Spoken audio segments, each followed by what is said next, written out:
Yes, hello. Our guest today is an entrepreneur responsible for creating and co-owning the classic game arcade in downtown Portland called Ground Kontrol. He and I had a fantastic conversation, starting with his time working as an engineer at Intel, his history in studio recording, creating and performing electronic music, and of course, all about the venue he co-owns downtown. He is one of those guys where every new sentence out of his mouth is something new he tried, conquered, experienced, or achieved. I mean, we spent like an hour after we stopped recording discussing how he is involved in testing and racing cars at Portland International Raceway. I had no idea until the episode was already over. This guy has done so much with his life. Here is my friend, Neil Bradley. Well, I appreciate you coming down. I'm glad to be here. Thank you very much. You're welcome. You're welcome. We have already spent a good 10 minutes talking about awesome stuff. Unfortunately, we weren't recording, so we're going to start now. But I guess let's go back. You said in the 80s you got a computer science degree. You're giving me too much credit. Okay. I got into computers for a better way of doing it. So I grew up in the 80s as a teen, and we had Commodore 64s, TRS-80 Model 1s, Apple IIs, those classic computers where you kind of had to know everything from top to bottom. And I wanted to be a rock star. I wasn't really interested in computers, and I realized, that's probably the next best thing I could do is get into this computer thing, because that's part of video games, it's part of life, and it's just going to become in the future, be proliferated so much that it seemed like to me like it'd be a good career trajectory. And it was also interesting to me. Just I'm fascinated by things that are puzzles. So I used to play with Legos and Capsella and Tinker Toys and stuff like that. So anything that was sort of complicated where I could build my own thing was very interesting. And you can do that with hardware. Computer hardware, you can just add more memory. You could add more disks. You could add whatever you wanted. You could write your own code. You could try it this way. You could try it that way. So it became fascinating to me. Well, that wasn't really quite a popular thing back then. I mean, were you involved with buying some like the early Apple? I mean, I might be going way too far back. Maybe that was in the 70s, where they would sell like physical boards and people would take them. I'm a little too young for that, but yeah, that was the 70s. That was Apple I days. Yeah. Right? That was where you got the board. Yeah. Right. You didn't even get a keyboard to go with it. In fact, that was one of the complaints about the Byte magazine or the Byte store at the time. The stories, the Apple story goes is that, Jobs and Wozniak tried to sell just the board to the computer company, and they're like, well, this isn't any good because you have to add all the other stuff like the TV and stuff like that. So make this complete. And then that gave birth to the Apple II. Mm-hmm. So I grew up with those, but that's a little bit before my time. Mm-hmm. I was, I first got my first computer was a TRS-80 Model 1. And that was in 1978. And I was a 9-year-old kid back then. Mm-hmm. So I grew up with it. What could that computer do in 1978? Not much. Type text, right? It was all text. And the characters, to do graphics, you could use the actual characters themselves. They had graphic characters where you had literally 6 pixels per character. Mm-hmm. So if you wanted to make up something, you have to find the right characters, group them together to make, a spaceship or something. Kind of like they do like on Reddit. People will put a bunch of characters together to make something. Right. Yeah. Right. Yeah. And they used to do ASCII art where they take text and they make these huge printouts of things. Look it up. It's called ASCII art. Okay. And it's fascinating what some of the artists would do with this sort of stuff. And so what did you do with it though when you're 9 years old in 1978? What? Most of the time is stumbling around in the dark because you had no internet. Yeah. Right. You had books you could buy. You had magazines. Right. So I spent a lot of time with the 80 Microcomputing magazine for the TRS-80 and Byte magazine and things like that. They would like literally have programs you could type in. They'd sell you the magazine. You could type in the program and play whatever game or program or whatever piece of information that they want to convey to you. Mm-hmm. And that's largely how I learned computers. It wasn't a scientific approach because computer science degrees, I was too young to go to college at the time. Computer science degrees were not a thing yet. Not a wide thing where now you can go a million places and learn about computers. Yeah. And so I fortunately had a lot of good mentors in the 80s. I had people who were electronic engineers. I had friends with professors at Oregon. At the time, it was the Oregon Graduate Center. And I had a lot of influence in people, a lot of mentors. In fact, I'm still friends with most of my closest friend. I've known him 36 years, and he's taught me a ton. So it was people that helped me back then. It wasn't that. But I didn't get a degree.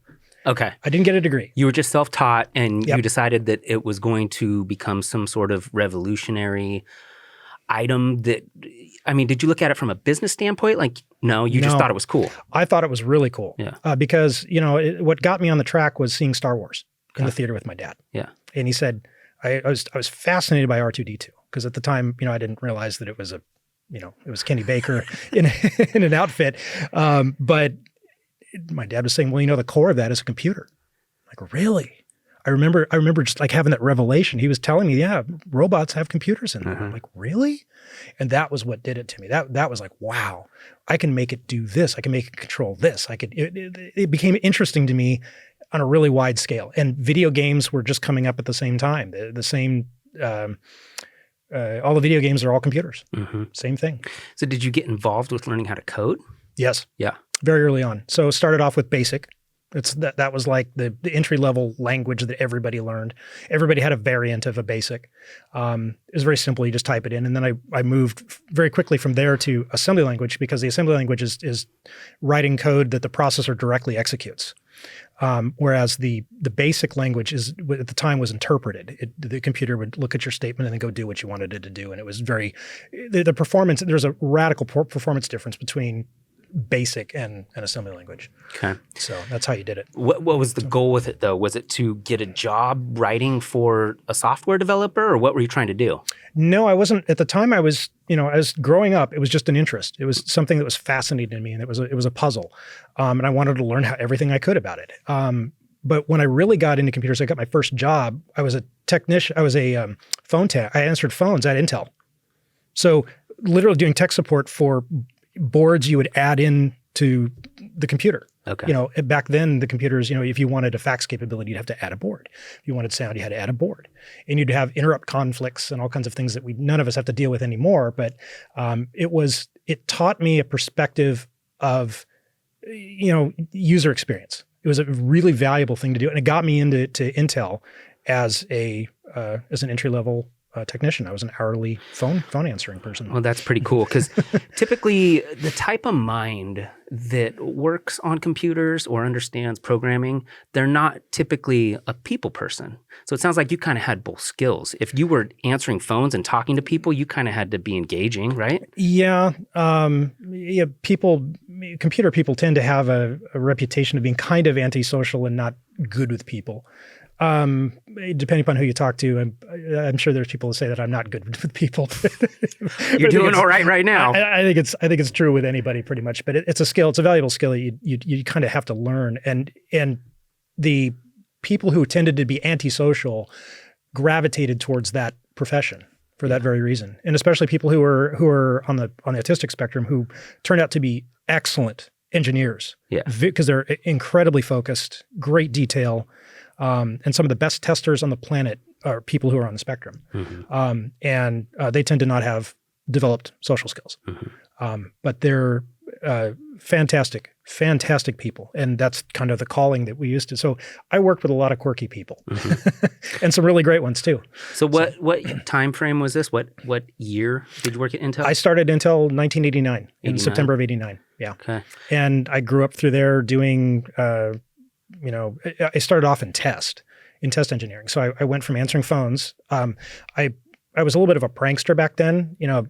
I didn't really mature until probably my early 30s. So I would do things like if I want to learn an application or I want to learn how something would work, I'd write a program to go do it, to just try something out. And so I thought it would be funny to write a program that would fake bad keyboards. Oh, no. So, and I took this program, it's what they used to call terminate and stay resident program. It's a program you would load that would kind of just be there in the background and run. This is before, real operating system days. This is MS-DOS days, right?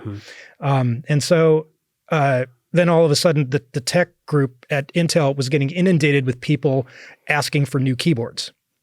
So I thought that was funny. The story that got me the most attention was a time when they put antivirus software on our computer. So we were answering phones, we were trying customer scenarios, we were reconfiguring computers, trying to recreate whatever problem they've got. And the system would lock up a lot, so you'd have to reset. So the LAN group at the time was 3 people. There was no IT department. They were what became what we know now as IT. I had a program I wrote, backing up. The antivirus software was just starting to come out, and they thought it was a good idea that every time you logged into the computer, into the LAN, into the network, that it would do a complete scan of your system. Okay. Well, depending on how much stuff you got on your hard drive, that's going to take 15, 20 minutes. When you're on the phone with a customer, you try something that they want and you reboot your system and you're locked out for 15 or 20 minutes. Well, this got old fast. We told them we can't work like this. And they just said, no, forget it. This is corporate policy. So I wrote a program that would intercept what they call the find first and find next functions inside DOS. So when you're traversing a directory, it says, oh, where are all the subdirectories? So it hid all the subdirectories. Okay. So I'd load my program in the startup script. The virus scanner would run. It would scan the 100 files that are in your directory, and then that would be it because it wouldn't find any of the other subfolders. Okay, so it would boot up very quickly. Well, it turns out I wasn't the only person in this division that had this problem, and the engineers were having the same issues because they would develop things and things would lock up, and you'd have to restart your system all the time. And I got on the engineers' radar at Intel because I wrote this utility that bypassed corporate software to protect the company. So I was kind of a bad boy. Yeah, it sounds like they'd probably be pretty pissed at you if you're releasing stuff while you're on the tech support staff. They were. And it was funny because I had the engineers. That's how I got introduced to some of the engineers over in the communications group. Well, how were you distributing this without the internet? Floppies. You were sending customers 3.5-inch floppy disks with this? Well, this is just around Intel. Oh, okay. Yeah. So this was only the network around Intel. But we'd hand them around on a floppy disk. And what happens is that person would give that person a copy and he'd get a copy and he'd get a copy and it went all over the company. So I had engineers coming over, introducing themselves to me and say, hey, I'd like a copy of your program. I'm having a massive productivity hit. And so this went on for about a week. And then I got called in with my boss and my boss's boss and the head of the network division saying, you can get fired from this. You're violating corporate security and blah, blah, blah, and putting computers at risk and blah. I got a tongue lashing for it. And I remember at the time that it caught the attention of engineering. So that's how I got into doing engineering work. And so you turned something that should have gotten you fired into you got a promotion. Promotion is not really the right word, but I should say it got the right people saying, hey, this guy's kind of a geek and he likes this sort of stuff. So anyway, my second level manager said, thank you very much for being creative with your solutions. But next time when it deals with corporate security, come talk to us first. Don't take matters into your own hands, right? Well, that's kind of like when Google or Facebook put out these hackathons or whatever, where they invite people to hack their code because they want to find out where the inconsistencies are, and then they give those guys jobs the weaknesses. Yeah. Right. I mean, who better to test your security than a thief? Yeah. So. All right. So then you transitioned into engineering. Yes. And what was that like? Well, first of all, I was doing test engineering. So that means that I was the guy that wrote all the code that tested the boards out to make sure that they were working properly. We had this thing called the Outback.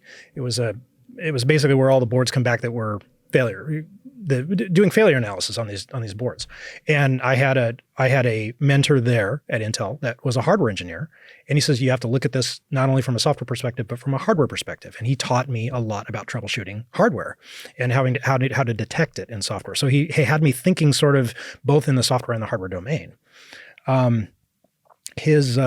Anyway, I wound up writing a lot of tests for validating data modems and memory cards. I mean, literally back then you had a card that was full length, plug that sucker in and gives you another 2 megabytes or another 8 megabytes. Mega, not giga, not tera. Yeah. So the scales were a little smaller back then.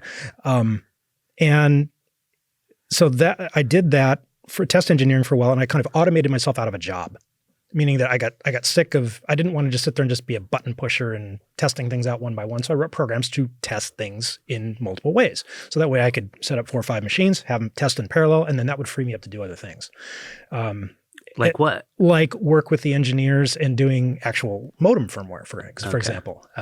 Device drivers. Doing system optimization was something that was very fascinating to me. Optimizing programs to run faster, which is kind of a lost art now because everything is so fast. Yeah. And there's so much in terms of resources. And then my first engineering job when they promoted me, so I was going to school at the time, I was going to Portland State University. So I have all my computer science classes and I have all my EE classes, but I don't have any of the electives and stuff like that. I got promoted to an engineer. And this was in 1992. So I had no need to go back and go get the degree. So I never did. Yeah, I was going to say, what were you trying to get a degree for? You already had the job. Exactly. Yeah. So I never did. And it hasn't slowed me down as far as I can tell. I did have a couple of times I've interviewed for jobs that they said, we're not interested in talking to you because you don't have a degree. But that was in the 90s and it hasn't been since then. So. Well, how did that transition into Ground Kontrol? Because for anybody who doesn't know, what is Ground Kontrol? Ground Kontrol is a classic arcade and bar in downtown Portland. Okay. So how did you turn being an engineer at Intel into, do you own Ground Kontrol? I am one of the owners of Ground Kontrol. Okay. I am the CFO. Okay. And I'm very happy I have partners because the business is way bigger than one person. In terms of just areas of focus, you've got the bar side, you've got the arcade side, you've got the revenue side, you've got the infrastructure side. There's multiple facets of running of an arcade/bar that is, we all have our focuses, and thankfully, we all have day jobs, so this is not a full-time gig for us. This is something that we did on the side. So the interesting thing about my background is the engineering part of it gave me the computer software and hardware perspective. I was also very much into video games. So I was already primed to have a business of my own, right, in that regard. Ground Kontrol originally was not started by us. We bought it. We bought the business. It used to be over on 12th Avenue. And it was, at the time, the business was a little defocused. It hadn't figured out what it wanted to be yet. Because it was an arcade, it was a video rental store, it was a classic game console sales group, and it was a show venue, literally a show venue. For concerts? For small concerts, yes. Okay. So they couldn't quite figure out what their focus was? No. It was, the prior owner was a nice guy, always friendly. He wanted to go off and be a rock star, so he sold us the business. And in 2001, he started kind of chain rattling that he wanted to.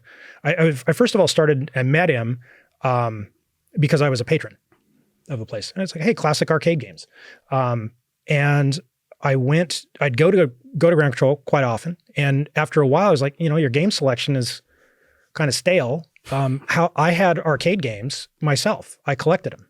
I had pinball machines and I had video games in a room of our house, and my wife was consistently saying, hey, do something with these, right? And so I said, okay. I worked out a deal with the prior owner, who's also named Neil, that I would put my games at Ground Kontrol and then we would split the earnings. Wow. That's how we started. Okay. And in 2001, he rumored that he wanted to sell the place. I had a friend of mine who was a business partner. I had another friend of mine who was actually at the time was more of an acquaintance than a friend.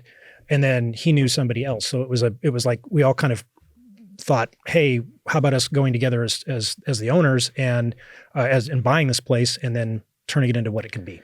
Well, if you don't mind me asking, you don't have to say if you don't want to, but what did that cost in 2001? What did you have to come up with? Well, it wasn't in 2001. So 2001 is when he wanted considerably more revenue more for the business than we figured out that it was worth. Because we sat down on paper and say, well, what would it take for us to start our own place that's equivalent? Yeah. Right.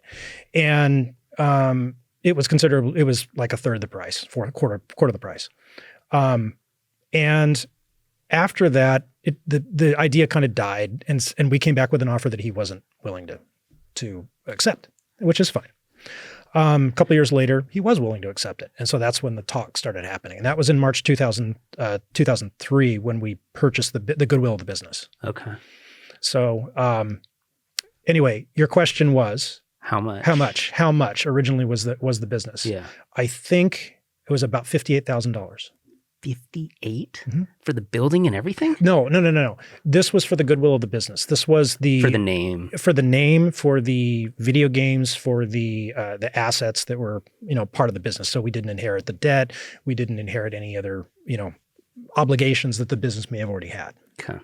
So, yeah, it was, and we pooled our money. Yeah. Right? And at that time, I took out a loan against my 401k at the time, which was really small, and I didn't know how to manage money. And it's cool though. You just said, let's go for it.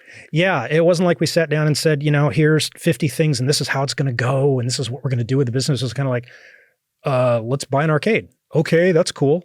And we did. And over the years, we refined the business. We removed the, several things about the business. Immediately, we took over. We got rid of the what do you call it? The video rental.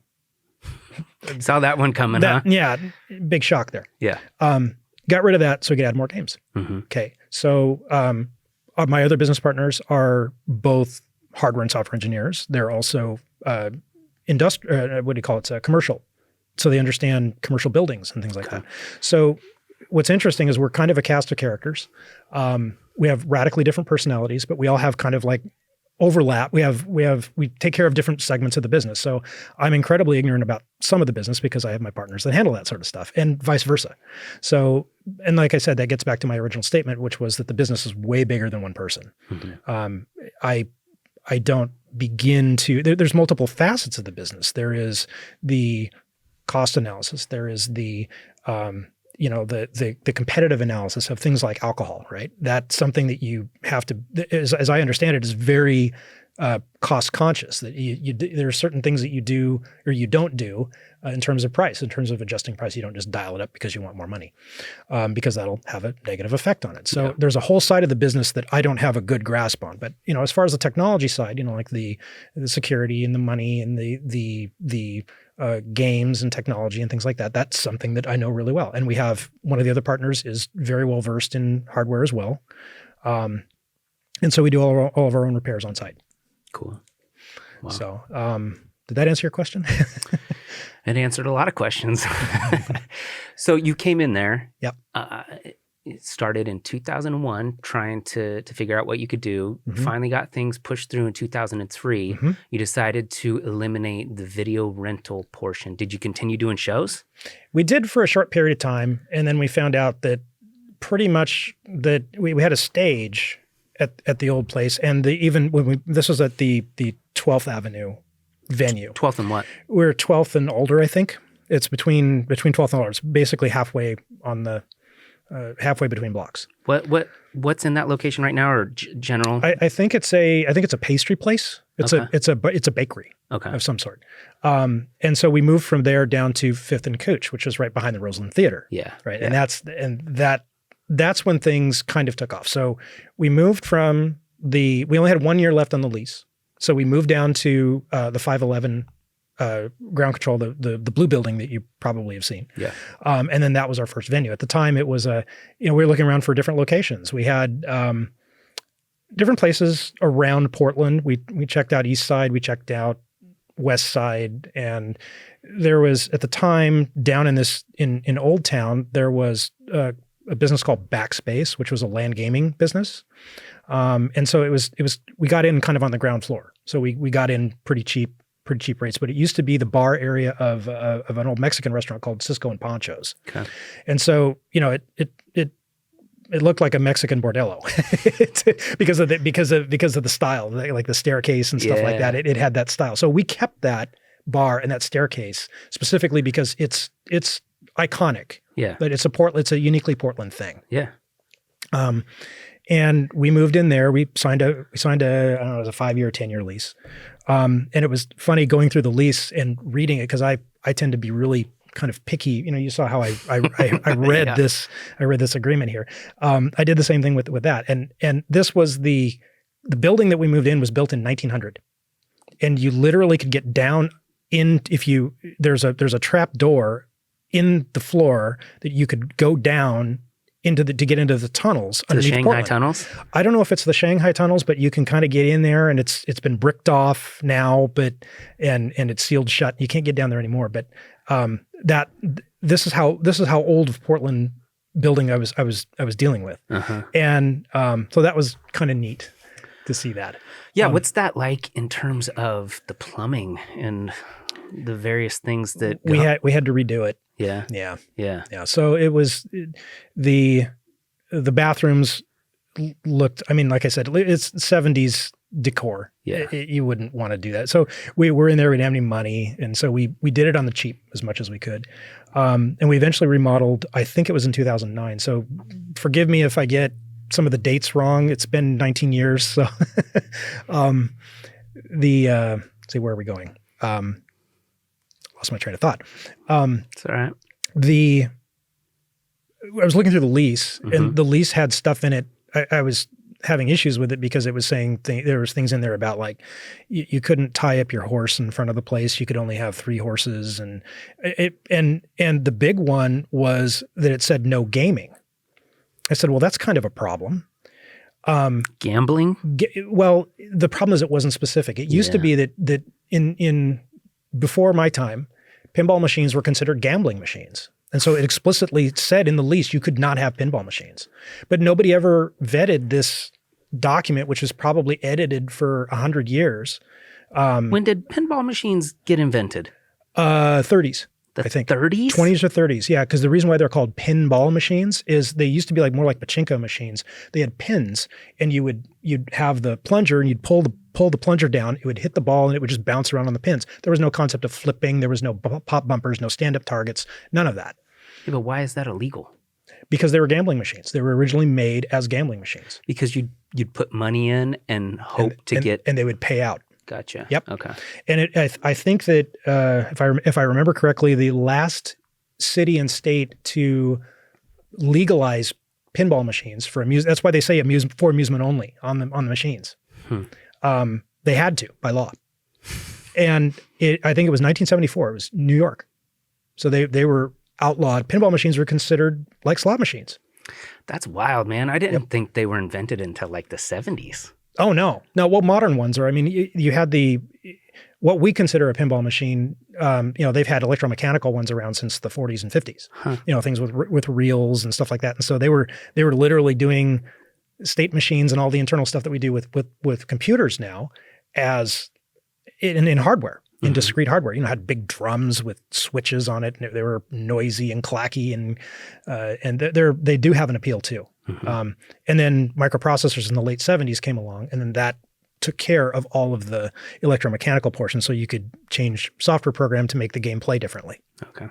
So it makes it a lot easier than trying to fix a bug when you've got hardware that does everything for you. Yeah, I mean, it's kind of like fixing a clock, right?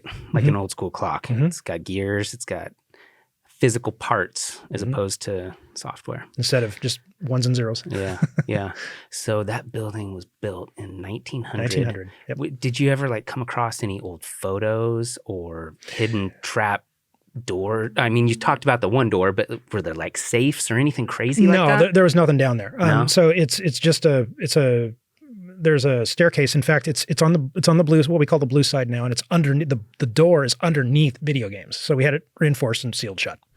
So there, and flooring over the top of it. So it's you can't get there. But it's a what do you call it? Concrete staircase that just goes down to dirt.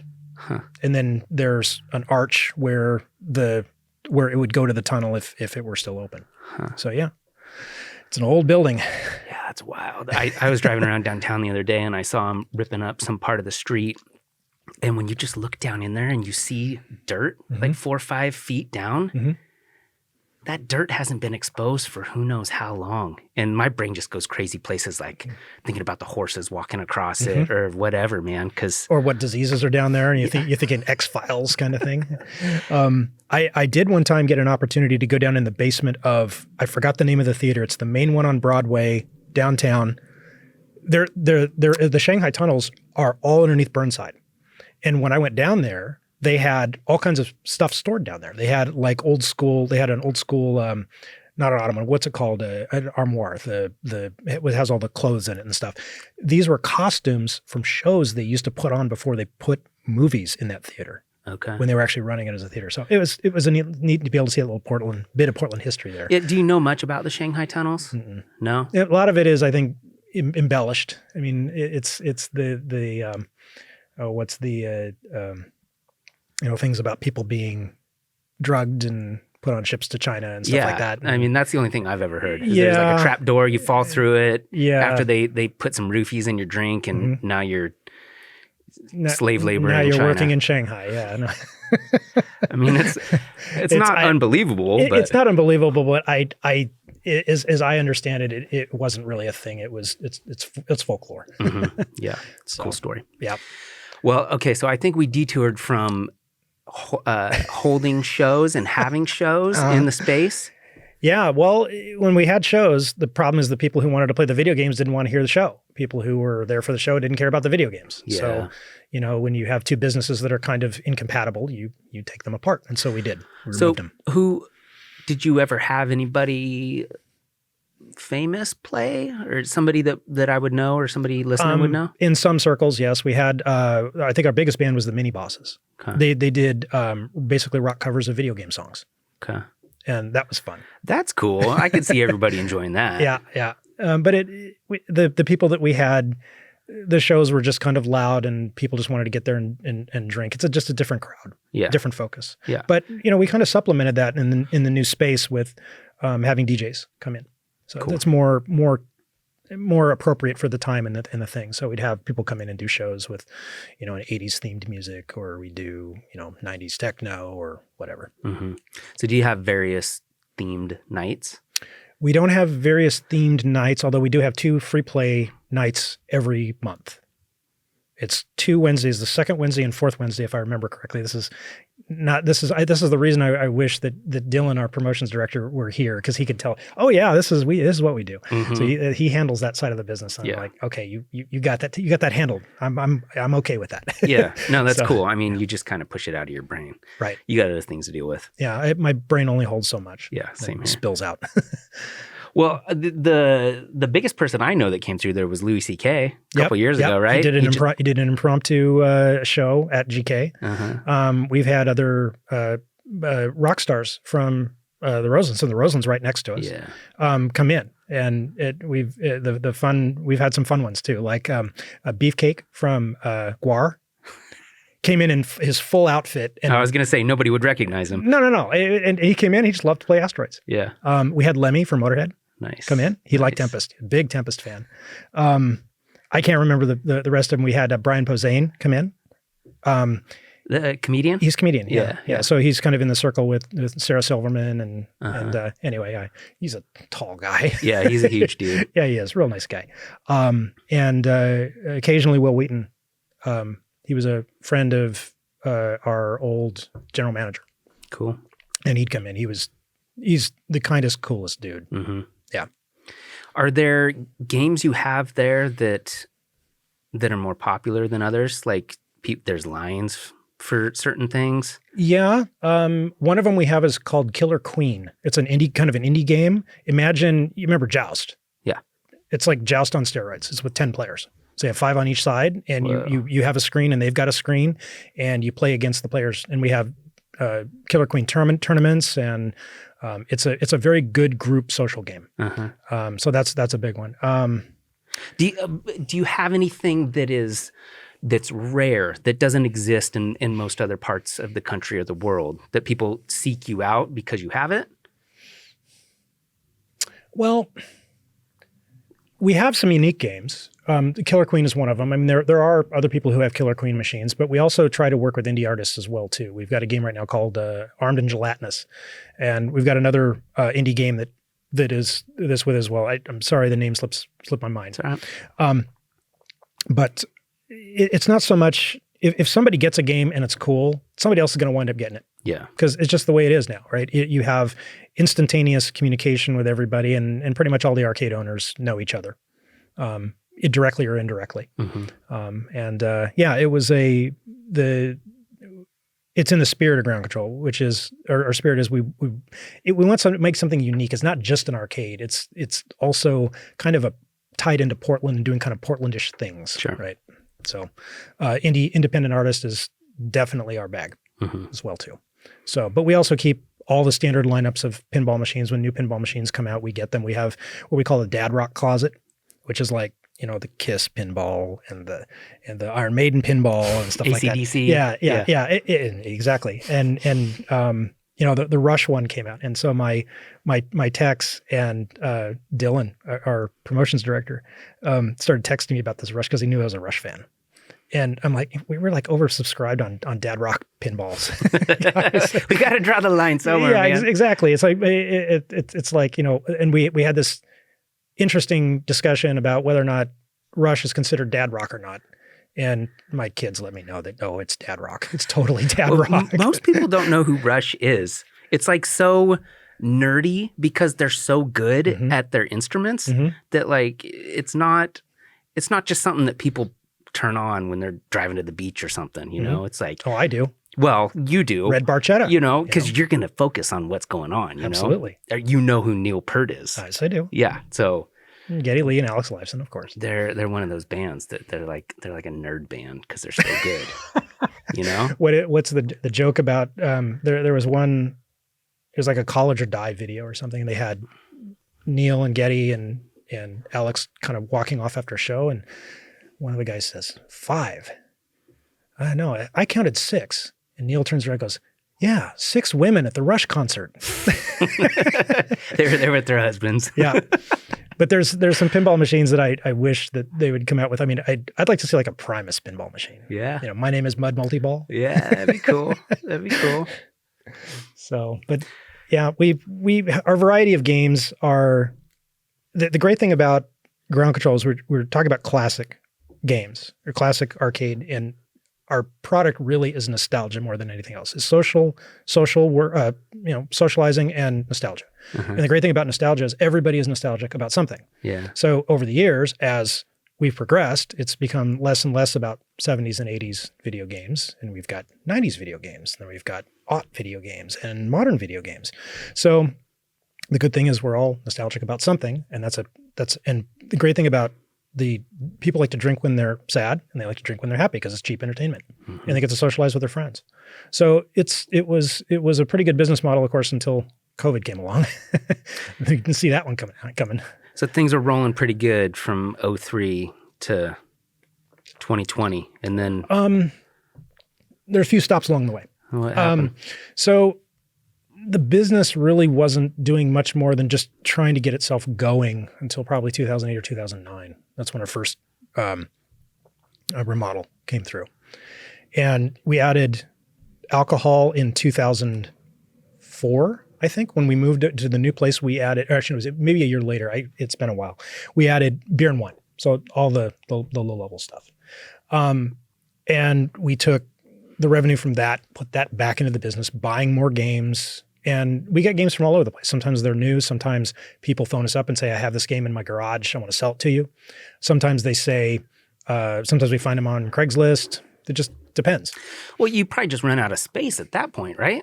Well, we started storing things at our houses, in our garages. Like my garage is filled with games, and the other owners' garages are filled with games, and it got worse. Yeah. So we started amassing as many games as we possibly could, because of the games that we've got, there's probably only about a third of them are on the floor.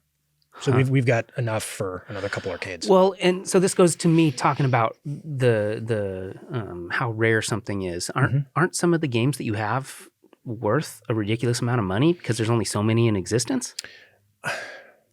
I can't think of one off the top of my head, but we do have some unique ones that not a lot of people have. Like, let's see, we have an Atari pinball machine from 1978. That's a really rare game. It's not very popular, but it's one of those things where it's not like widely popular where everybody knows about it and everybody wants it. It's like a few people know it and want it. Yeah. But as far as like rarities, and finding like a barn find of an old 911 or something, no, there's nothing like that. Yeah. But the good news is the video games have only gone up in terms of price and value. Yeah. So they hold their value. Yeah. And they're good investments. And not only that, we like to see, a 3 to 6 month return on investment on any game that we buy. That's our metric. That's the reason why we don't have a lot of video games and pinball machines that are not very good. So we try to get the games that don't play, and they get relegated to the back of the garage. So you may walk the floor on any given night, or how do you determine whether or not something is living up to its potential? Yeah. We have a card-based credit system, and we know when, and we can see very quickly what the games have been earning, when they're earning, stuff like that. So it's easy to see. Mm-hmm. We actually created something. We didn't have that analysis early on.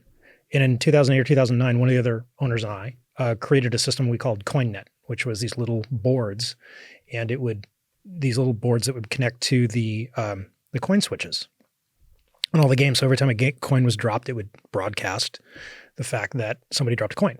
And then I wrote the software on the back end to receive the data and then process it. And so we retired that software when we put the new card system in about a little over a year ago. Okay. And that's what you brought me today? Yes, sir. This card right here? Yep. So this has only been in service for a year? Well, since we reopened in June of last year. Okay. Yeah. And we switched to cards for a lot of reasons. Part of it was COVID. Yeah. Right. We didn't, the less you're actually handling coins and stuff like that, it's a little more sanitary. The second is they had a pretty good analysis system. The company that we went with had a really good analysis system with it. The third was that we don't have to deal with coins. Yeah. We don't have to constantly, deal with coin jams and stuff like that. That took an appreciable, and collecting all the coins from the games and then having to deposit all the coins at the bank. Yeah. Right. And the last one was, we'd have to buy a couple of grand worth of coins every week because people would come in, they'd use our change machines and get out, or they'd come in with a 10 and they'd get a bunch of change. And then, so our change would walk right out of the building. So it became labor intensive. It became, a health issue and stuff like that. It's like, well, it's time to up it. And not only that, it gives us some more flexibility too. We can throw one switch and all of a sudden all the games are on free play. Whereas with the coin system, what we'd have to do is figure out every single game and whether or not some games didn't even have a free play capability. So you had to like jerry rig up a button so people could hit a button or something. But every game did free play differently. Some of them were dip switches that you'd throw on the board. Other games would be menus. You go into menus, but setting up for free play would take an hour, and you'd need 2 or 3 staff people to go do it. So, and it was a pain for everybody. Nobody wanted to do it. I wouldn't want it. It's boring. So, was that a good night? Was it worth it? The free play nights? Yeah. The free play nights I think are always worth it. The reason being is that free play nights tend to bring out the fringe people. And when I say fringe, the people that don't regularly go out to bars or whatever, say, hey, they're having a free play night. Let's just go out there. Yeah. And then they would try games that they wouldn't ordinarily try. So you have one rather than just coming in and playing their game, they're like, oh, this doesn't cost me anymore. I'm going to go try this other game. So it's a win all the way across the board. Yeah. And so that's why we do them. It's also a promotional sort of thing too that the Ground Kontrol does. And the other arcades that are in business in various other states and East County and whatnot do similar things. Mm-hmm. And it's a way to kind of shake things up and kind of get people in the door too. Yeah. And we do that. That's the reason why we do them on Wednesdays, is because typically our slower nights are during the week and early part of the week, and the evenings of the early part of the week are generally not well attended because it's just people don't go out on the weeknights usually. Yeah. So what was COVID like for you guys? Was it pretty brutal? Yeah.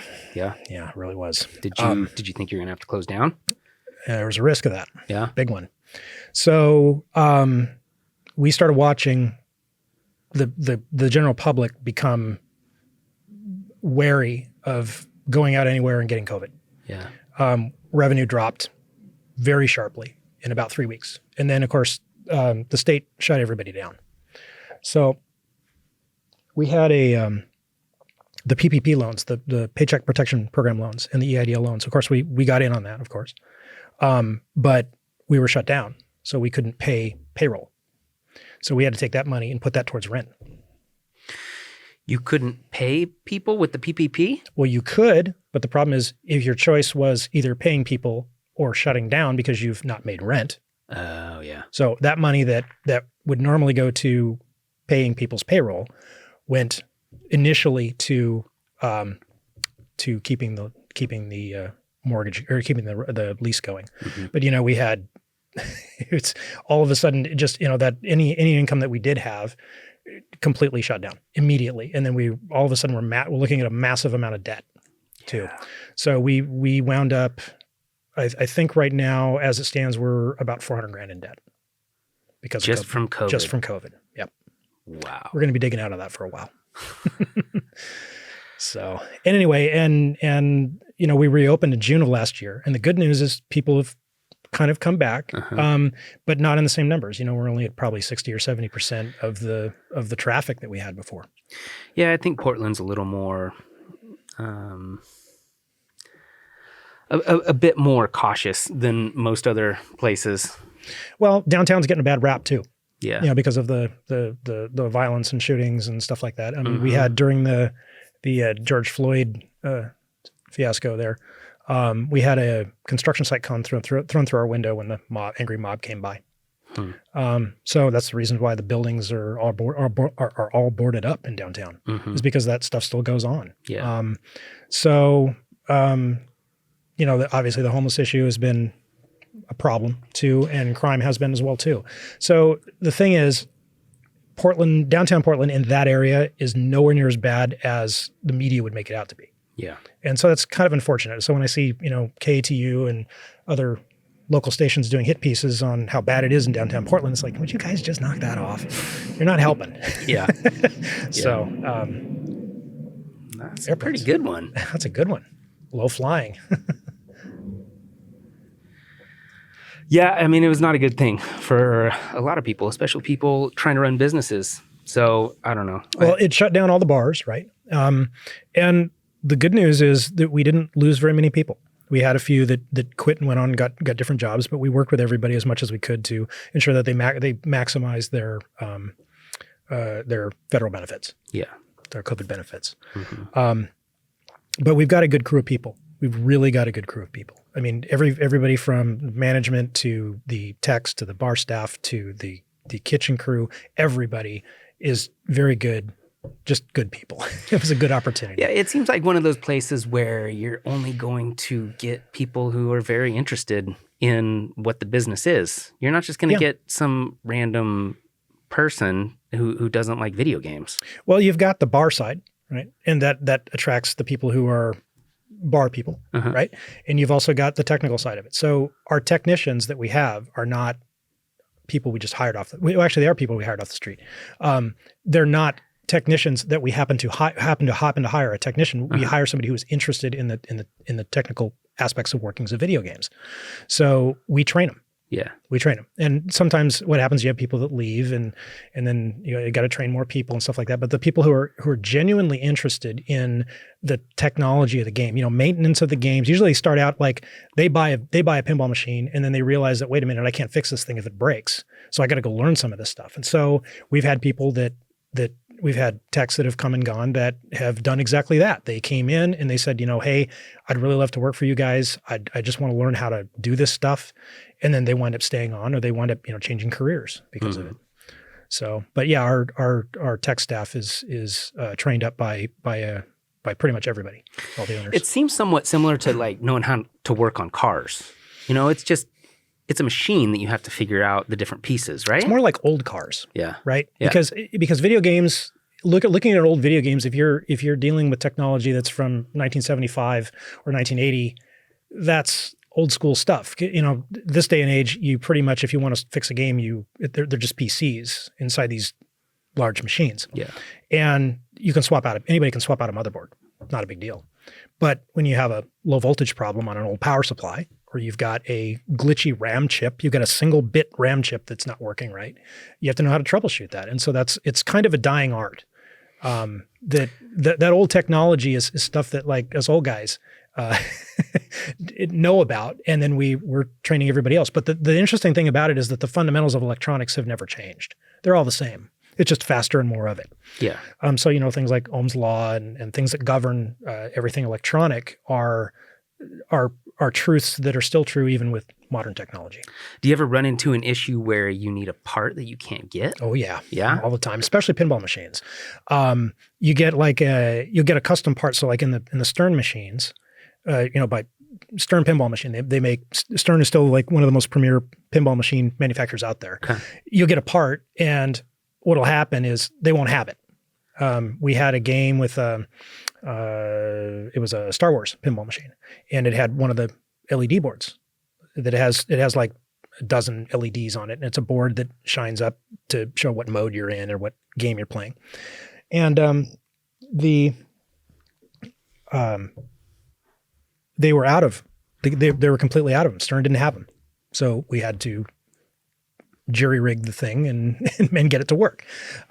Fortunately, it's fairly simple parts, but the physical ones, the physical things that like gates and drawbridges and habit trails that we have inside the pinball machines that are all custom for the game.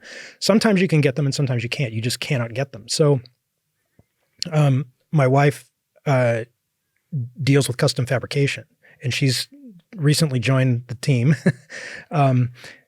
and has, in some cases, made parts directly. So she brings it up in like with a 3D printer?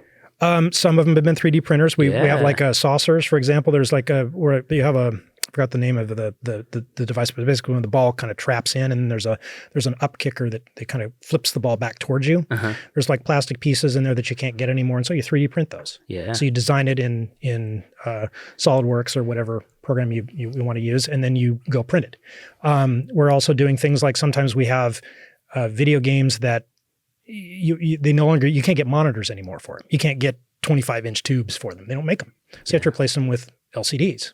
So you do that, but the problem is you have to convert the video, whatever the video output is, to the native HDMI format or VGA or whatever. Yeah. And now you have to somehow mount that thing in the game. So in one of the games, you have a NASCAR game, had to mount a monitor, and she designed a huge bracket to custom fit that TV in that game. So that's the kind of stuff you have to do. But yeah, there are some parts you just flatly can't get. And after a while, what'll happen is the manufacturer will stop making the board. They'll stop making a driver board for a pinball machine, for example. So somebody else, some other entrepreneurial minded individual will come along and say, well, you know what? I can make a board for this game that's better. And so some of these old games like Black Knight, the original Black Knight, the original multi-ball Black Knight, used a Williams System 7 board set, which is like 3 big boards, very unreliable, not a very good system. Somebody's got a board that has everything all on one board. You plug in the connectors and off you go. But it's with modern electronics. And so the short answer to your question is, yeah, there's parts you can't get. But there are ways to make them. And sometimes people will come out of the woodwork and go make them. And of course, when COVID hit, a lot of the manufacturing dried up too. Yeah. And so part supply chains couldn't get them. And so we'd have to make them ourselves or, limp along with a game that's not 100%. But, we strive to keep the games in as good a shape as we possibly can. Sometimes it overwhelms us. Sometimes it just, you'll have one week where all the games continue to work without any problems and nobody has any issues. And then all of a sudden one week you got 10 games that all have problems. They got a stuck flipper or a blown fuse or the monitor goes out or something like that. So, but yeah, it's the reason why we've got 4 techs. It's a lot of work. Nice. Yeah, I can't imagine I mean, you're running a business, you're serving alcohol, you're maintaining these classic games. There's so many facets that are required to just open the door every day. Yep. And that gets back to my original statement when I said is the business is bigger than one person. Yeah. Right. And so there's a lot of areas of the business that I don't have any expertise in at all. And I rely on my partners. I'm glad I have them. Yeah. So do you ever feel like you would just do it full time, or do you enjoy having a day job and this is like the side project?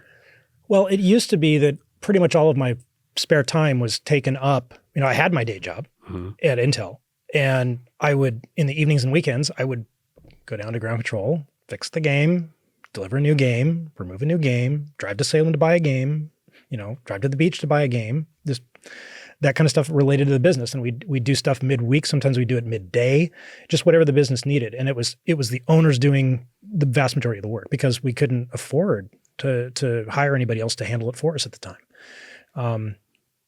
And eventually over time, it made enough revenue where it was to the point where it was self-sustaining, and it made us a little bit of money, but we didn't even see any profit at all from the company until about 2009 or so. When you did the remodel? About the time we did the remodel. Yeah. So 2008, 2009, about that time frame. I don't recall exactly the specific time frame, but anyway, it got to the point now where it's like, okay, we now have people that are handling these things on a daily basis. They're going and buying food. They're going and buying the alcohol. They're having somebody deliver it and that sort of stuff. And so then it's like, okay, it's operating. And now what we do is we just keep an eye on it. We keep an eye on it. And, I keep an open line with my technicians. And, my basic philosophy of management is that the best managers in the world are helpers. They assist people with everybody, right? They're not somebody to sit there to be a big evil overlord and tell you what you did wrong. You're the cheerleader and you are the helper. You do things to enable them.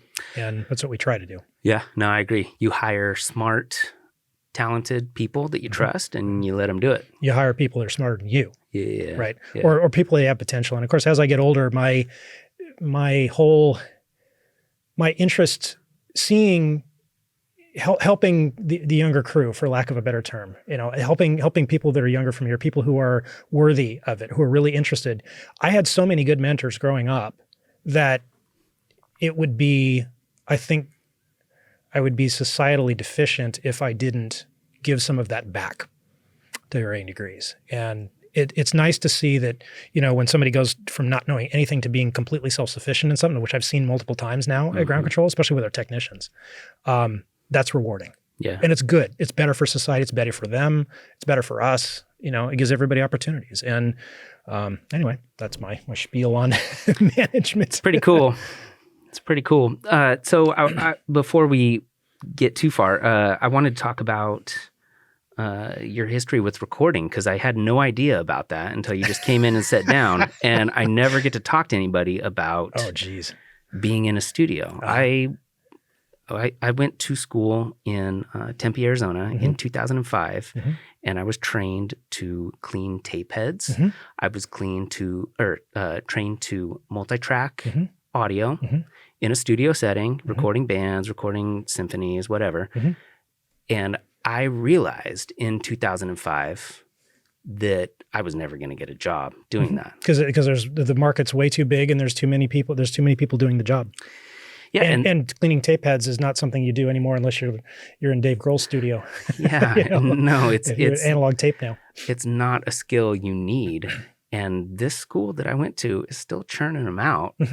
And I mean, they're getting different jobs. They also taught us a little bit of live sound. They taught us post-production sound. So they are trying to help people, but this very specific art that I was passionate about, I was trained in, and during the training realized I'd never get a job doing it, and realized I didn't want to do it. I wanted to record all the albums I had already heard. And there were a number of stories from the instructors and stuff where they're just like, they hated the songs that they had recorded by the time they were done, because you listen to them so many times, you don't want to hear that album ever again. So it's this weird thing where you want to be a part of something that you can't be. And it was so disappointing that I figured that out while I was there. But it's so cool to be in that creative space, doing it yourself or doing it for someone else, when you get to capture that thing that could exist for 50 years, 100 years. And so what's your history with that? Well, my history as far as professional stuff, I had the same kind of epiphany that you did, but in a different context and a lot earlier.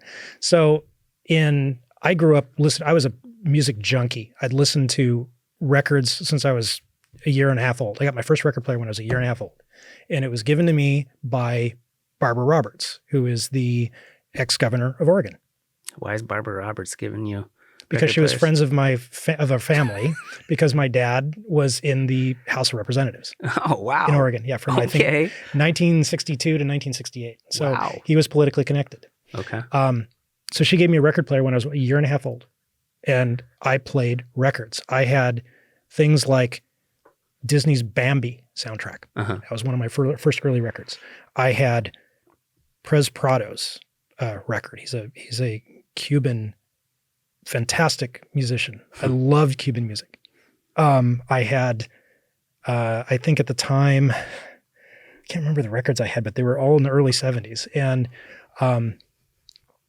so I grew up very musically, very inclined. Of course, my parents were Depression era babies, and they grew up in the I guess the 40s. So my dad was in World War II.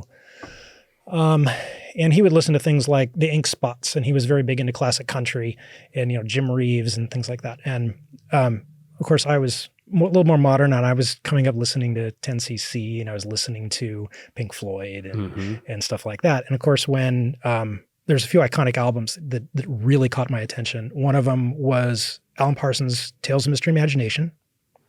The other one is Pink Floyd, Dark Side of the Moon. To me, are just brilliant albums from beginning to end. And then I got into rock. I became a closet metalhead. Not a metalhead because there's no metal at the time, but I started getting into AC/DC when I was in about 5th grade. And then what happened was I was a rocker for the longest time, and New Wave hit. So Duran Duran, Gary Newman, Depeche Mode, stuff like that. And so I really started getting into music and just loving it. And I was very big into 80s music. I was very big into metal too when it came out. So I had kind of a taste that broadened. And I said, how do they do these things? So I would sit here. I bought a CD player, probably when I was 14. So it was about a year after they came out. Bought it from a friend of mine, one of my mentors. Weren't they like thousands of dollars? Yes. At the time, they were about $900 for one player. And at the time, I had 3 discs. I had Goodbye Yellow Brick Road. I had a Tchaikovsky recording of classical music. And I had Billy Joel's Nylon Curtain. Those are the first CDs I had. And I listened to those to death. And of course, you'd have to save up for 2 weeks to go buy another CD, which would cost you $20. Yeah. But I was very interested in production. I started listening to, the prog rock kind of grabbed my ear more than anything else. And I was a very big anti-Rush fan until Signals came out. And when I heard Subdivisions, I was like, wait a minute, this is really cool. So I started getting interested in the production of it itself. And something called MIDI came out when I was about 14. That's the ability to musical instrument digital interface, so you can hook 2 keyboards together. Yeah. So I mean, for people listening who don't understand that, it's basically, so you're just recording. It's really like it's the note. It's the notes, but it's like a digital. It's like just something that the computer looks at and reproduces, and it could become a note on a keyboard. It could be a drum sound. It could be anything. Yep. And it remembers things like velocity. Like when you hit a note, there's a note on, and when you release it, there's a note off. And you can do pitch bend, and setting the damper pedals like on a piano and stuff.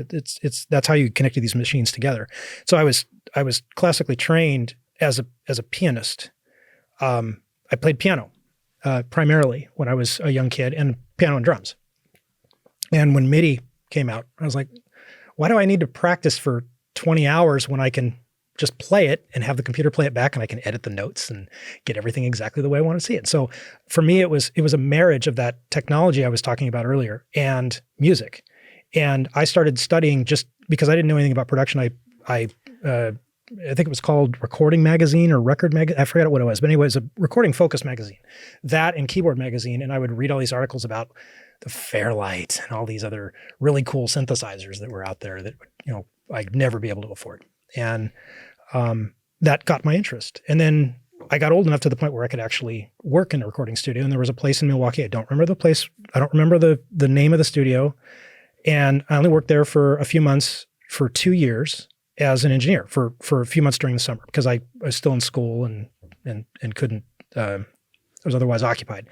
And that was where I got my experience. But what I thought the world of recording was, I was reading up on Alan Parsons. He's still my idol. Reading up on his production techniques and the equipment that he used and whatnot. And I would listen to his recordings on the CD player. And I'd found that you could pull out like the RCA connector on the back of the CD player. where you're not holding the ground to the pin, and it would cause a cancellation between the right and the left channel. And you would hear the difference between the left and right channel. And so all that cool stuff that's buried in the mix when you listen in a stereo field comes out. So I started listening to that. That was my first introduction to recording techniques, and stuff like that. Why does this sound suddenly come out? And so that fascinated me. And so I wanted to be a rock star. But when I worked in the recording studio, it was anything but a pleasant experience. It was kind of like what you're saying. It's you realize at some point that this is not something that I want to do for the rest of my life. Yeah, because like you were saying before we started, you have to deal with personalities and you have to deal with everybody wanting to hear more of themselves. And it's hard to, when you're in charge of helping somebody creatively achieve something, it's hard to, well, first of all, in most situations, you're not allowed to tell them what you think. Right. They don't care what you think. Right. You're a hired hand to go do a job. Yeah. Right. Yeah. But sometimes what you want to do is you want to say, look, that sounds pretty good, but if you did this and this and this would be better. And so depending upon the artist that you're working with, they're going to be, no, this is my art. You shouldn't touch this. And other people are very, very open about it. And I found out that doing that as a profession, I was basically just sort of a grunt doing somebody else's job. I wasn't an Alan Parsons. I wasn't a George Martin. I'm not going to be any of those guys. I'm going to be the low guy in the totem pole. And I decided that was probably not a good idea, but I still had a love of engineering. I still had a love of computers, and I still had a love of music. And so I pursued computers as my career. Do you still record now? No, my equipment sits pretty much dormant. Yeah. I'm kind of a de facto collector because I'm just so busy with the other business business endeavors. Yeah. So, but yeah, I do have a nice studio, and I've just ordered some critical parts for it. I get some DB25 connectors so I can route from one part of my studio to the other. And I'm hoping to do something fairly soon. Do you have things soundproofed? No, not yet. That's a problem. But That- then again, electronic music is my bag, basically. Okay. Even though I'm a closet metalhead and I love Alan Parsons and stuff like that, the stuff that I really like is electronica. Yeah. And so my muses were not the Beatles. My muses were Kraftwerk and Jean-Michel Jarre and people like that. People who were pioneers and Depeche Mode, Vince Clarke. That's kind of the direction I went. And you don't really need much soundproofing for that because there's no room for a vocal booth. But I do need some of it because it's very reverberant. Yeah. Yeah. It's weird because you don't really think about how important that is and like what the microphone can really capture. And anybody listening now can hear these airplanes flying over. But like when you're just hanging out somewhere, you don't really think about that kind of stuff. Well, I think the average person doesn't think about the quality of the sound at all. Yeah. To them, for most people, you just don't know. If it's not on your radar, you're not going to know it. But that is I work in live events though, and we do projection and sound and lighting and all the elements that go at a concert or at a corporate event. And that is the thing that people complain about the most is the sound. In what regard? In that it's either bad or good, or they can't hear enough of something. The nature of the human ear is so subjective. Yep, and variable from person to person. Because your sound capabilities, your ability to hear the full spectrum is greatest when you're a baby, and you slowly lose it over time. And I've got a funny story about that, actually. No matter where you're at in a room, like nobody's ever going to hear it the same. So it's so difficult to mix live sound anywhere for anybody. Oh, I wouldn't even try it. Yeah. I mean, if I can sit there with a mixer and a tape machine and do my own mixes and listen to my cans or some good monitors, I'm happy with that. Trying to mix in a venue with, with a whole bunch of people in it. Of course, it sounds different when you have nobody in there and you do a mix. Yes. That's why the first, song or two of a concert sounds like crap. Yeah. It's because they hit all the people are in there. Now the acoustics are completely different. Yeah. So I don't envy you, but I also admire you for having the guts to do it. I try not to do sound anymore because it's a pain in the ass. It sucks. Yeah, I don't like it. But what's your story? Which story? Let's see here. The funny story about hearing. Yeah. Okay, so I think us guys tend to try to deny things about our age periodically, and I always had a good pride with my my ears were very good. I had very good ears and stuff. And a few years back, I was playing with one of my modular synthesizers, and I was not hearing anything. Of course, in audio that there's way more ways to make no sound than there is to make sound. So I was fiddling around trying to figure out why I was not able to hear this oscillator, this modular synth. And it was driving me crazy. I look over and the meters were up. It's showing signal. It shows my output on my speakers and everything else. And then I was like, oh, I have the oscillator out of the human hearing range. I had it turned too high. So it was a frequency I couldn't hear. So then I decided, I wonder what my hearing is like now. So I started turning it down lower and lower and lower, and realized that my hearing, what I used to hear to 20 kilohertz, was down to 13 kilohertz. And I was like, oh, but I never noticed. Mm-hmm. But yeah, that's an odd way of figuring out, oh yeah, by the way, your hearing is bad. Yeah, it's weird because dogs can hear, what is it, 40K? It's like 40 or 50K. Yeah. And birds are like 80 or 90 or something, but they don't have any low end hearing and stuff like that. So yeah. So yeah. So my hearing got considerably worse over the last few years. And it wasn't because I was abusive to my ears. I think I'm just, getting to become an old guy. That's just what happens. You just slowly start to lose it. And vision too. It's only, I had perfect vision up until about 3 years ago. And then I'm starting to have to hold my phone like this and stuff like that. But it creeps up on you. It's not something that just like one day you wake up and it used to be that I would do very specific things in electronics where I'd be soldering something or putting a scope or probe on something, and then all of a sudden I couldn't do it anymore because I couldn't see it. And then there was actually tie into ground control here. I think last year we were trying to fix a problem with one of the cameras, and it's their power over Ethernet cameras, so they're just network cameras. And we clipped off the end and we pulled the wires out to crimp on a connector. I could not see where the wires would go in it. And that was the year before I could. And that year I couldn't. So, yeah. Well, that's why Franklin made the bifocals, right? Yep. Yeah. Old man reading glasses. Yeah. I mean, I don't know. They'll figure out all that stuff here in the next 50 years. Well, that's what magnifying glasses are for. And, it used to be, I was a big audiophile nerd. So I always wanted to get like the best stereo gear. I'd have the best amplifier, the best speakers, the best, audio, CDs were great back then because, everything else sucked. Even I had a good tape deck, but it still wasn't as good as a CD. Yeah, but that's what's interesting about now is that people don't buy CDs anymore. Nope. And vinyl's making a comeback. That's weird to me.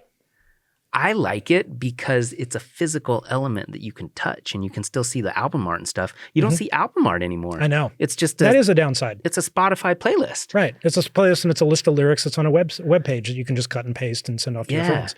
Yeah, there is a social element of it that's missing. We used to have listening parties. We'd come over, we'd get a really nice stereo, we'd sit in a room, we'd get our favorite drinks, we'd sit back, we'd throw a record on or throw a CD on, and we'd listen to it for the entire evening, have listening parties. And we'd constantly be swapping out, designing speakers and swapping subwoofers out and going with different amplifiers and stuff like that. And it's something now that even the garbage stereo equipment's still pretty good. Yeah. I mean, it used to be that you would have to have, if you wanted to get a digital analog converter to sound good, you have to get the player that had the good digital analog converter in it. Now, even a crappy one in a PC is way better than anything that those systems had. It just gets easier and easier to produce, and it gets cheaper too. Becomes more of a commodity. But yeah, the vinyl thing is weird to me because I never, vinyl, people say vinyl sounds better. Well, it's subjective, right? From a technical perspective, it's objectively worse than a CD or any digital medium. Well, then again, probably the best record sounds better than the worst MP3. Yeah, but it also degrades over time. Yes, it does. Every time you listen to it, it gets worse. Yeah. Yep. Your stylus gets worn down, your record gets worse and stuff like that. But I'll tell you, I used to have some of the best. I used to go to clubs in the mid '80s because they had like underage clubs, and so I was listening to a lot of the mixes, a lot of the remixes for dance remixes and whatnot were only available on vinyl. You couldn't get them on CD, and so I have a stash of those. And I've got, some of the other owners did the same thing. They were DJs and they've got, boxes filled with old records, things that you just can't get on CD. Of course, everybody by now has transcoded them to, native digital format. So you can you can access them anytime. But there is an element. There's a social element that's missing now. And the reason I like it, I don't have that much vinyl. I probably have, I don't know, maybe 20 albums. But the reason I like it is because I guess until CDs came out in 82, 83, 84, somewhere in there. I think they were 81, very early, late 81, early 82, but yeah. Okay. Before then, when Zeppelin went into the studio, they knew that they were going to have 8 songs, and they were going to have 4 on one side and 4 on the other. And it was like a book. You had the opener, then you had the filler, and then you had the thing that closed it. Right. And so it's like a 3-act play. Yeah, it's like you're really thinking. And now, I mean, I'm sure people who put out 12-song albums, they think about where different things go, but it's a different feel. And when those 4 songs finish, there's no more music. You have to walk into the living room, flip it over, and start it again. And there's something so cool about that. Well, I mean, can you imagine being a band like Rush or even Alan Parsons, right? Or even Pink Floyd, where you have these very long songs, like something off of Hemispheres or whatever. When you've got a 12-minute song like 2112, you got a 12-minute song, you've got to make that fit in that period of time. And that's a challenge too. So you had to think about that. You couldn't just go, well, I'm going to write this song and I'm just going to write it however it is. It's like, well, thing's got to be about 4 minutes. And so you had other constraints. But now it's like, you could make a song that's 400 years long or 4 seconds long and it wouldn't matter. It just takes up hard drive space. Yeah, exactly. So, but I do not miss the rumble and the pop and the hiss and the stuff that you have to deal with the old recording technologies. I think from a recording perspective, that having the digital medium is, from a fidelity perspective, it's a good thing that we've got it. And I'm happy that we do, because we can do so much. I mean, it's both good and bad. There was like a barrier to entry to writing music and producing music that you couldn't, you had to have technical skills to be able to do it. And now anybody with a laptop can do it. Yeah. That's good and bad. Yeah, I agree. It's good because it's available to everybody. And that used to be that the big recording studios had the lock on, you want to make an album, you're going to have to pay us lots of money and come in and use our gear and stuff like that, or else you had to make your own studio. Now everybody's a studio. Of course, there still is a case to be made for actual recording studios because of acoustics and stuff like that. Have you seen Dave Grohl's Sound City? I have not seen the whole thing, but I've seen pieces. Yeah. Watch it. It's a really good one. It underscores the kind of thing that they had. The one of the rooms was apparently extremely good for recording drums, right? And that's the gist of it.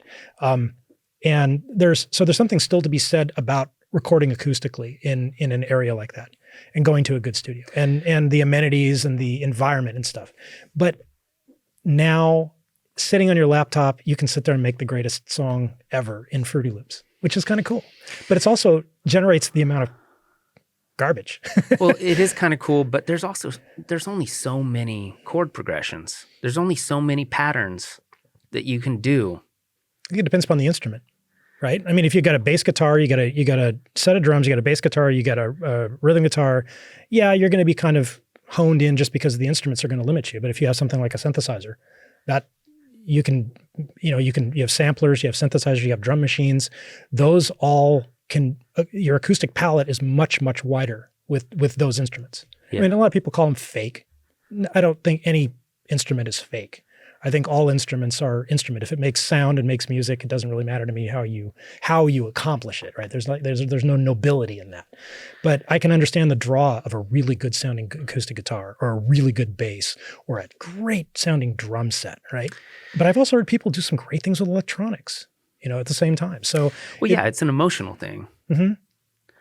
It's not necessarily how much it cost or where it came from. It's how it makes you feel. And sometimes you could hear Johnny Cash play a $40 guitar he found in a dumpster, and that could be way better than anything else. Yeah, exactly. And that's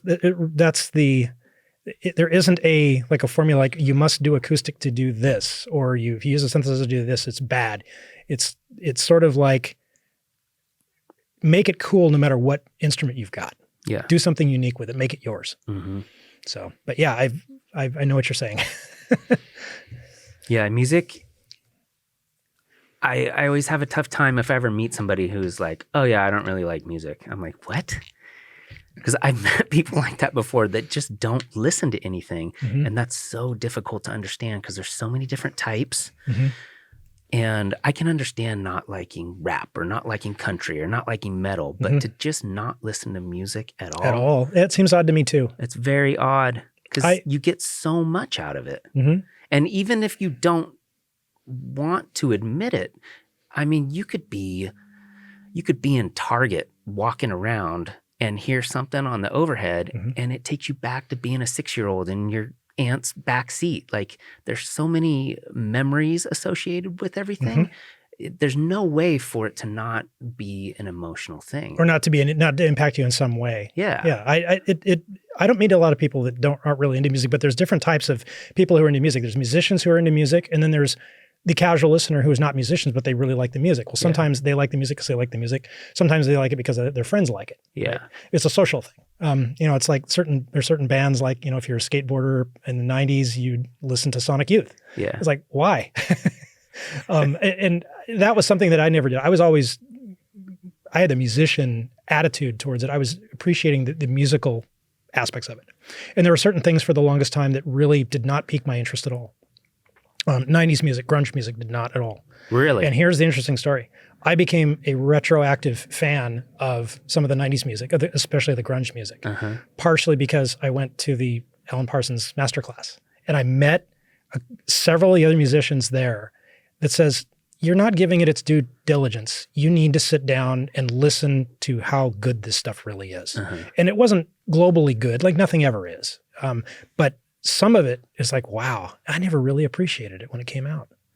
When it happened, was it just too popular and you didn't want to latch onto it or what? Well, I was hoping for the electronic track. Right? I wanted European music became highly electronic. And there was a whole Euro scene going on that was not in the United States at all. And I was hoping that was going to be popular because that was what I was interested in. That was, then again, I was listening to some industrial music in the late 80s. And then grunge came along. And for me, it just made me mad because it's all of a sudden, all this honing your craft, suddenly, the music seemed very raw. And it was like the barrier to entry was a lot lower. But what I didn't listen closely enough. I didn't give it enough due diligence to realize that, these guys are really pretty damn good. And so I've been retroactively, I've had my new friends point me in the direction, say, Neil, you need to give this another go because there's more to it here than you're giving it credit for. And they're right. Well, yeah, I mean, like Kurt Cobain was not a good guitarist, but he had so much raw emotion. Like what did it say? Dave Grohl said, shouting nails, right? Yeah, it sounds like he's gargling glass. Yeah.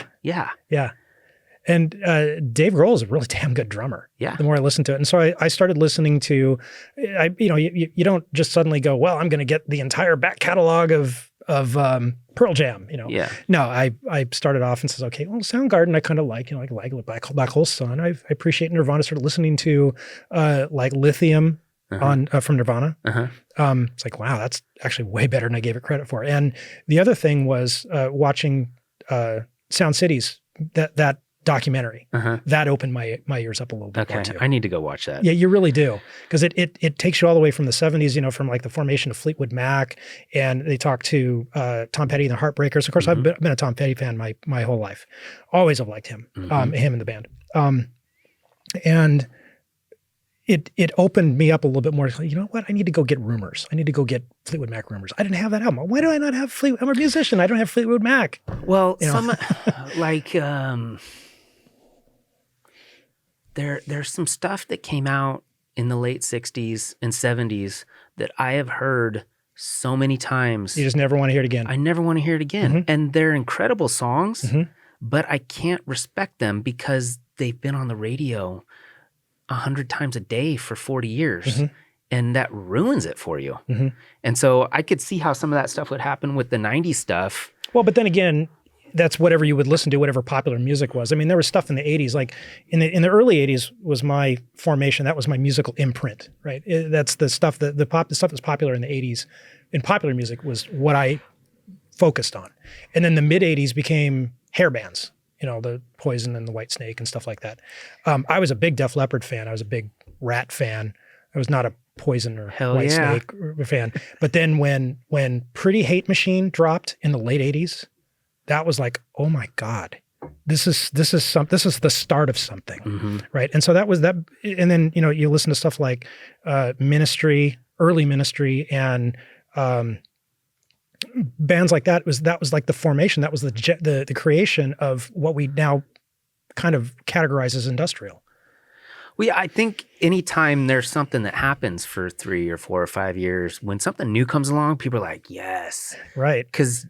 But then again, what happened in the 90s, grunge kind of fizzled out, and then it got Backstreet Boys and 98 Degrees and NSYNC. There were and stuff some like people that were happy about that. Really? Well, yeah, and then it turned into like the emo rock, like Nickelback and Nickelback is emo rock? Well, I mean, like, I guess they're not emo, but it's more like, what am I looking for? New metal? It's not really metal. Nickelback's not new metal. I'm talking about like Stained and Linkin Park and all that kind of stuff. Like, oh, yeah. Every 5 years, there's like some sort of like, now there's no rock music. No, there really isn't. No, it doesn't exist But anymore. there are some pretty good bands out there that got completely overlooked. My new friend that I met at the masterclass introduced me a band called Spock's Beard. Mm-hmm.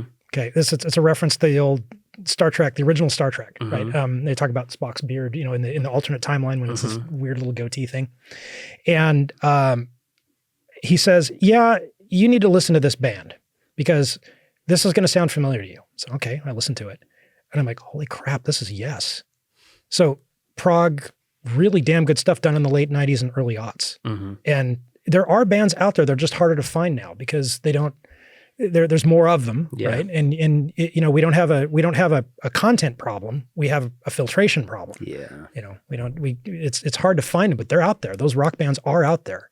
They're just harder to find. And it's just not what mainstream is. Now it's all, you know, you've got the producer the producer and the 50 other producers that all work on the same track, and it becomes this watered down, homogenized kind of boring, same sounding song as all the other stuff on the radio. And it is unfortunate. Yeah. But with cheap laptops and stuff like that, you also get some incredible creativity that people would never see the light of day because they wouldn't have access to the tools to do it. And so I think that's a good thing. Yeah, it's a catch-22. It's good and bad. Yep, exactly. It's kind of like gasoline, right? Is it good or bad? Well, it's good when you put it in a car to take kids to school. It's bad when you throw it and light it on fire and throw it through somebody's window, right? Yeah. That's how it's applied. Yeah, for sure. Well, so what was that like? You said that Alan Parsons was essentially your hero. How were you able to be a part of his masterclass and hang out with him? I paid him money. Literally. Oh. Yeah. So it was funny. I was he'd been doing masterclasses for years, apparently. He'd been doing some stuff at Abbey Road. He'd done it at various studios around the world. And he lives in Santa Barbara. Okay, so something came across my wire which said, Alan Parsons masterclass, you know, pay us money, you come up here and you get to mix down a song. You get to mix down and spend the day with him. And I was thinking, I get to meet my hero. So there's a double-edged sword of that sometimes you meet the people that you think are great people and they turn out to not be people. But was he an asshole? No. Oh God, no. He is the nicest, kindest, sweetest guy on the planet. And the people that he keeps, his family, they're wonderful people. Absolutely wonderful people. They're every now and then you come across people you want to be more like. That's him. He's as kind as it wouldn't say a disparaging thing about anybody. The entire time he's very open to listening to people and would discuss and made you feel included. It was a really great experience. And so he has a house and a studio up in the Santa Barbara Hills. It's way up there. It's like 2,000 feet. It's like 6-7 miles up into the hills. It's a nice house and he's got a studio detached down below. And his swimming pool has the cover of the Eye of Ra, so which is on the cover of Eye in the Sky, is in the bottom of the swimming pool. And he's got the studio there, just this little kind of a shack. And it's got a really wonderful Neve console, 5088 console. And he's got a room and he's got a sound booth for guitars and vocalists. And he's got a large assortment of microphones and a way that you can open up the back of the studio and come into the back. And there's a little area off to the side where he works on his projects and stuff. And so it's a really neat place. He's still composing? He is. Yeah. Yeah. And I'm hoping he's touring right now, I think. He just landed, I saw something on Facebook where he just landed in Germany to do a show. But But yeah, the first time I went to the master class, I didn't stay for the acoustic recording. I only stayed there. It was a 2-day event. I didn't stay. I only went for the event for doing the mix down, and they had the masters for Ammonia Avenue, the album. Okay. And so we did the mix down of Ammonia Avenue, Prime Time, and Don't Answer Me. These are all albums he's produced and put out. Those are songs off the Ammonia Avenue album. Okay. So wait a minute. He took what had been recorded previously and let you guys mix it the way you wanted to. Yep. Okay. So you had on the faders, guitar, kick drum, snare drum, and you could change the mix essentially. Exactly. And so Alan said, when he was kind of done doing a rough of Don't Answer Me. And it was interesting to see him work in the way he was mixing, because typically when I see most producers mix, they start with the bass and drums. Okay. Alan's exactly the opposite. He almost always starts with guitars. He starts with the guitar work, then he adds instrumentation, then he adds vocal work, and then the drums and the drums and the bass guitar are the last thing he adds in. And I asked him, why do you do that? He says, that's what makes it rock and roll. That's what brings it to life. And I thought that was kind of an interesting way of thinking about it, because every time I've done mixes on my own songs, it's always been with starting with like a beat, starting with a groove, right? And building on top of that. And what I've found by going back after I've got that information from Alan, I went back and listened to my old songs thinking, I focused on the wrong things, right? So it was an eye-opener to me. Well, the insane challenge of mixing anything, whether it's your work or someone else's, is there's only so much space you can fit stuff. And what I was taught when I went to school is that you cut frequencies, that you cut different frequencies from the guitar to allow the bass to enter or to allow the vocals to enter. Or you've got a fundamental on the bass that needs to sit right where that guitar is right on top of it or something. You can't just have everything giving from 20 hertz to 20 kilohertz. You can't have all of that open, because then it's just mud. It just sounds like garbage. You have to notch out little spots so things can fit in. And it's so insanely difficult, because you'll sit there and you'll listen to it and you'll get it sounding awesome. And then you'll go take it out to your car and listen to it. It sounds terrible. Yeah. It's so disappointing. Well, you've touched on something very interesting, and that's one of the things I noticed about Alan's style is when he's mixing things, he's adding things in, he's doing a little EQ tweak, little EQ tweak. He uses almost no compression at all. He says on compression, the only thing he uses it on is a little bit on the bass and a little bit on vocals. And it's just to take the top off, right? But that's part of the reason why a lot of the old Alan Parsons albums, especially Stereotomy, that was one of the albums that came out in 1986. That album has incredible transients, and it's a great sounding from a drum perspective. It just hits really hard. But he wants to keep the life in it. He says you compress it. And there's been a shift in the way people record, and this is something Alan mentioned to me too. Is he said that there's the shift. It used to be that what you do is you'd add things in slowly, right? You kind of bring it up to where it needs to be. Now it's throw it all in and then back it down. And there's an element of evenness to Alan's mixes that are so pure. You can hear everything. Nothing steps on each other. This gets back to what we're talking about as far as, adding notch filters and things like that and doing slide EQ and whatnot to allow instruments to sit together.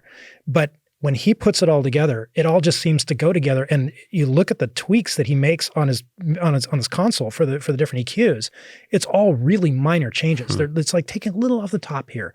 And I'm certain that's because he grew up in an era where equipment, you had to. You didn't have the ability to bring up, massive plugins and things like that you've got today. You didn't have those tools. And so you had to learn the craft the other direction. And it's kind of like the difference between having machines doing woodworking or metalwork or doing it yourself.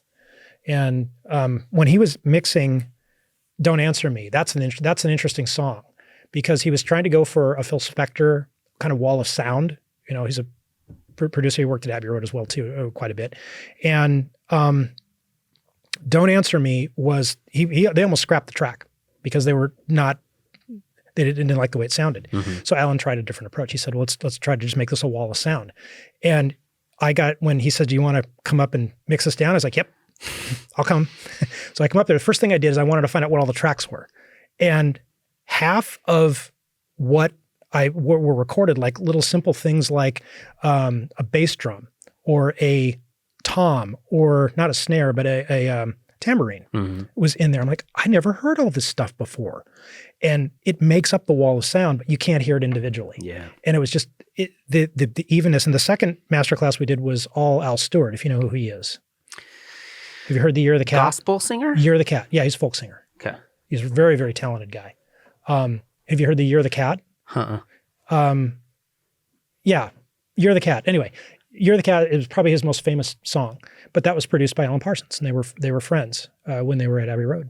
And we got to mix down 3 Al Stewart songs. And that was a treat for me because I was an Al Stewart fan too. And I later figured out in retrospect that, wait a minute, all these people that I really like all have the same roots. So, well, what was that like hanging out with, how many people were there? Oh, probably about 15 to 20. 15 to 20 people who paid X amount of money to hang out with Alan Parsons. None of those people just kind of liked Alan Parsons. They all really liked him. So he's basically hanging out with 15 super fans and showing them how we recorded stuff. Well, not really fans, yes, meaning, but that's not the primary thing. So, for example, the friends that I made there were independent musicians. One of them was a business director who happened to love Alan Parsons and he wanted to know more about recording. We found people who were professors of music. We had one young lady there who was sitting there and she had no idea who he was. Seriously. What? She was told by her music folk that this is a show, this is something you ought to go do. You ought to go to this masterclass. She knew that he was famous, but didn't have any idea how prolific he was. And it was like, have you heard this song? Yeah, I've heard that song. Oh, it's him. Really? That's sort of little epiphanies that you kind of had to tie it together. But then again, that's an age thing. If you're probably, you didn't grow up with Alan Parsons. I did. Well, and like you said before, he was an engineer on Dark Side of the Moon, right? Yes, he was. Yeah, so he was involved in a lot of stuff prior to becoming, when did he start releasing music? In the 75. 80s? 75. Yeah. Okay. So Tales of Mystery Imagination was 75, and then there was, you've heard songs like Games People Play. He also has another album, an iconic album called iRobot. Okay. Have you heard that? I don't know specifically, but I'm sure I've heard a bunch of stuff. It's brilliant. Yeah. It really is. I've always, those are for me groundbreaking albums and stuff. And the other interesting thing was going to that event gave me a really good appreciation for the contribution that the Beatles made to not only just to music, but and how many people they inspired, to also how many people they inspired. And also the thing that I didn't know was how much the Beatles had advanced recording technology. And me being as a producer, wanting to be a producer, I should have known that, but I didn't. Yeah, we were talking beforehand about Jeff Emmerich, who was their engineer for a bunch of the early albums. He quit during the White Album, I believe, because things got so tumultuous, and then he came back for some of Abbey Road. But he did a majority of, if I remember correctly, he did Rubber Soul, he did Revolver, Magic. He did parts of Magical Mystery Tour. He was heavily involved with all that stuff. Was he like part of Sgt. Pepper's as well? He was on Sgt. Pepper's as well.